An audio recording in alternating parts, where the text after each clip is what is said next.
Hey guys, welcome back. This time we're taking a look at Kingdomino.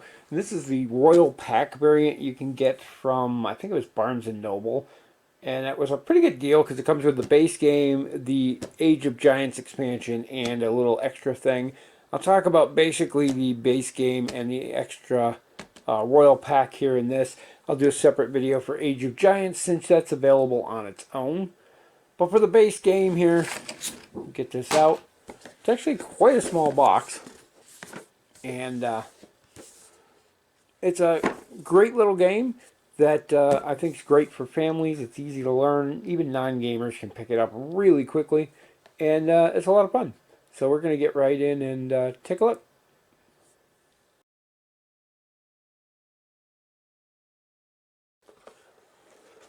The first thing we have is the rule book, and it's not overly large. I think it's, what, 10 pages, and a lot of that I think is example pictures. But you have a little bit of a introduction story and objectives on the front. They go through setup and turns of a round. Lots of examples, which I love. The only thing that's really can get confusing in this is the scoring, and even that's not too bad. And then they have, oh, that's why it's so big of a rule book. They have it again in different language. So, I think that's French. And then on the back here, there's a list of how many of each tile there are. So the game itself is super simple. You have these tiles here, which are basically dominoes. If I grab two duplicate ones here, let's see, there we go. And they have two different land types on there. And ideally, you're matching your land types together. So in this case, I don't have any matches here, but here we go. We got a forest there, so we can play our forest here, here, anywhere like you would dominoes that matches up forest to forest. You can match up the plains to plains here, or fields. And then the way the scoring works is that you multiply. So if we had it like this, you have the number of these crowns in the corner times the number of tiles of the matching kind that are in a set. So in this case, you have two of those and two crowns. 2 times 2 would be 4 points for that. Each player is going to start with a colored meeple. You can see I've got some here with stickers. That was one of the extras from the Royal Pack, which we'll get to in a minute. You also start with a color tile, matching your player color. And then you're going to have a matching castle to your color. And that's what you start with in the game. And during the course of the game, there's going to be 4 tiles that get laid out. Well, this varies depending on the number of players you have, but in general, you have the 4 tiles laid out, and they're going to put them in order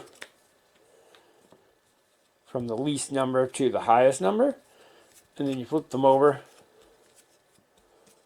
The players will take turns bidding on them with their meeples, putting them in order. The lowest one becomes the first player next turn, and so on down the line. The higher number tiles are generally better, but not always, depending on what you're going for. So taking the better tile generally puts you in a worse order for the next turn. So in this case, we just grab one of these. Now, at the start, your castle here itself, anything that touches it is wild. So it can be any kind you want to touch your castle. So you can put it any way you'd like. In future turns, you need to match up. So we have a forest here. We would have to match up a forest to a forest. Or we can use any one of our leftover tiles touching the castle. The catch to this game is that your grid that you're building can only ever be 5 by 5.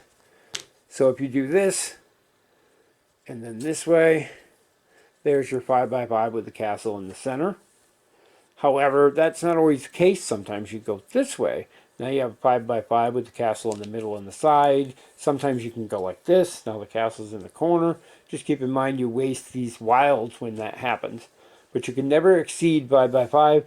and sometimes it does end up where you have an odd number and you'll have a square somewhere on your grid that you can't fill in. Now these are probably illegal placements. I'm just dropping things down.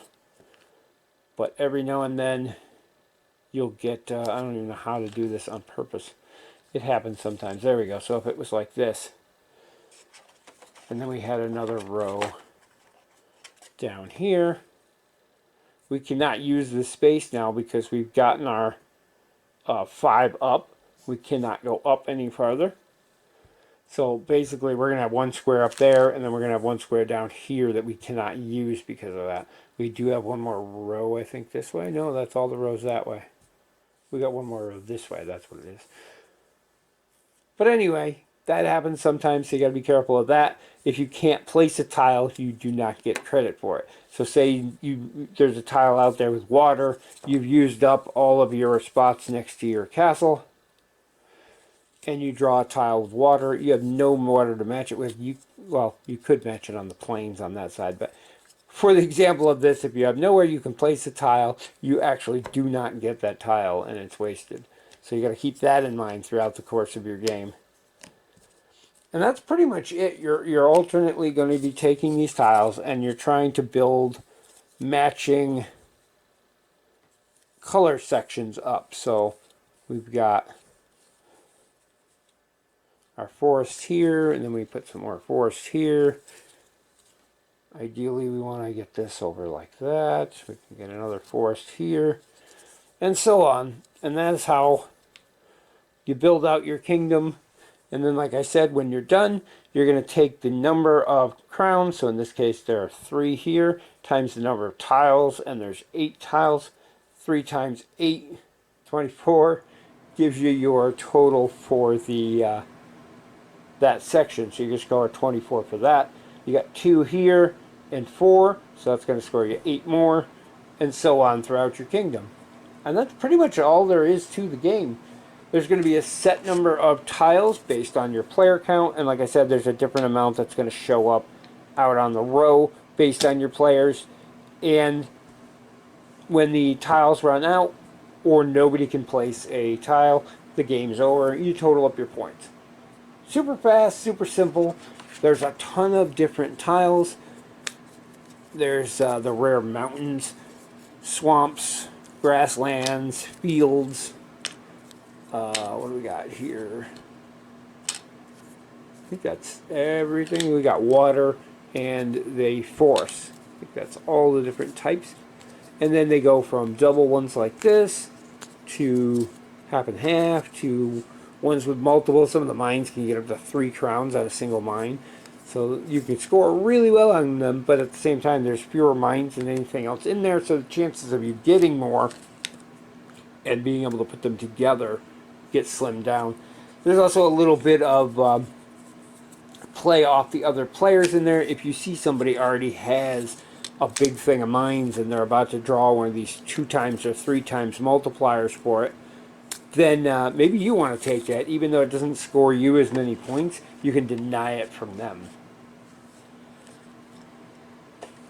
One of the few games I've seen with a really nice insert from the factory as well. Perfectly usable until you add in the expansion stuff. We'll get to that, but they already thought of that as well. But all your tiles fit in here neatly. If I can do it on camera.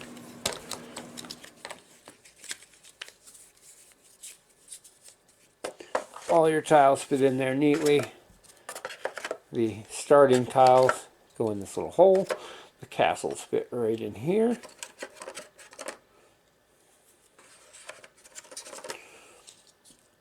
And the meeples fit nicely in their little slot there.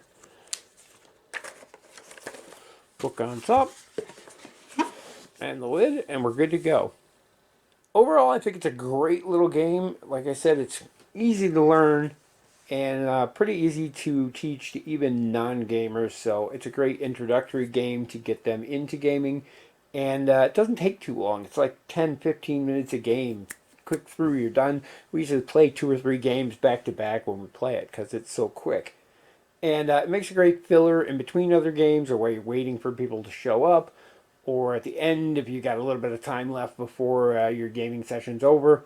Lots of good uses for it. It's small, it's portable, and yeah, I think it's all around great package. If you can get the little box by itself, I think this is honestly plenty. There's more to it with the expansion, which we'll get to in a video for that. And the Royal Pack just adds like the stickers for the meeples and some custom castles, which I'll show you in a second here. But other than that, there's no reason you have to get the big box set. It's just nice to get everything all at once. But the base game alone is perfectly fine, and I think you'll enjoy it.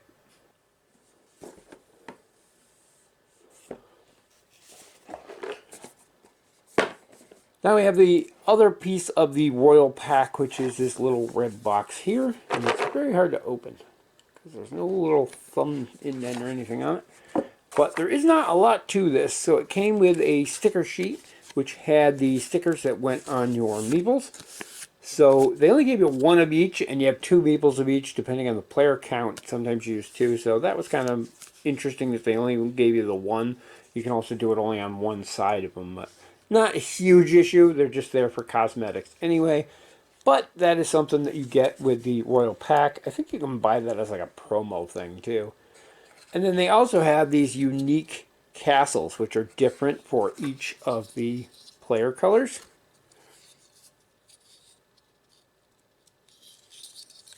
And there. That is all the different castles. And the only issue I have with those is there's 4 castles for the 4 player colors. They added a 5th player in the expansion and didn't get one of the new castles. So not a huge deal, but something to keep in mind. Again, not something you absolutely need, but it's just something neat to have if you're a fan of the game. And like I said, it came in this big package deal for a good price. So again, not a mandatory thing, but a neat little extra to have if you're into the game.